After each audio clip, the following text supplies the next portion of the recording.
हजरत सुलेमान के लश्कर में ना एक हुदहुद नामी परिंदा भी था। लश्कर का कारकुन था, परिंदा। हुदहुद गायब था तो हजरत सुलेमान कहने लगे किधर गया वो हुदहुद, नजर ना आज आया, सख्त सजा दूंगा। यहां तो कोई अच्छी खबर लाएगा, क्योंकि वो हुदहुद परिंदा जाता था तो खबरें ला के देता था, वरना सजा दूंगा। उतनी देर में हुदहुद भी आ गया। तो ये परिंदे जो कारकुन होते हैं बड़े सियाने होते हैं, कभी बंदा नाराज हो तो सही खबरें ले आते हैं। तो सही खबर लेके आ गया।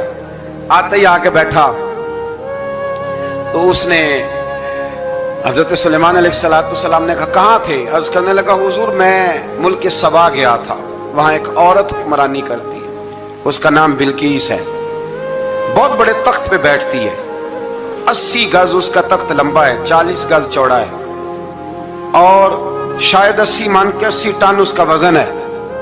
तो हुजूर वो सूरज को पूछते हैं।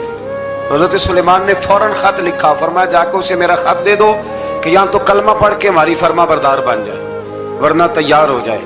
जो अल्लाह के गैर को पूछते हैं हम उनके खिलाफ जंग करेंगे। वो जब लेके गए ना खत, ये हुदूद गया तो वो मीटिंग कर रही थी, उसके वजीर मशीर सारे बैठे थे। इसने जाके खत फेंक दिया मलका बिल्कीस की झोली में। उसने खत पढ़ा तो डर गई, वजीरों को बुलाया। हजरत सुलेमान, कुरान कहता है हजरत सुलेमान ने कहा था खत फेंक के ना तो साइड पे होके सुनना वो क्या कहता है। बंदों के लिए मना है, परिंदों के लिए जायज है। बंदों के लिए मना है साइड पे होके सुनना।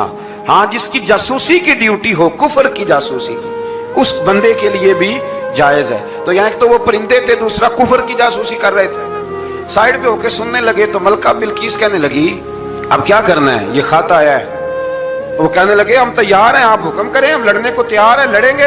वो कहने लगी नहीं, तेजी ना दिखाओ। कुरान मजीद कहता है कि वो कहने लगी जब लड़ाइयां होती हैं तो शहर तबाह होते हैं, मुल्क खंडर बन जाते हैं, लड़ाई मसले का हल नहीं है। उन्होंने कहा कि मैं नबी हूं, तो एक दफा आजमा लेते हैं कि नबी हैं कि नहीं। माज़अल्लाह आजमा लेते हैं। कहा कैसे? कहने लगी तोहफे तो आए भेजते हैं, अगर माल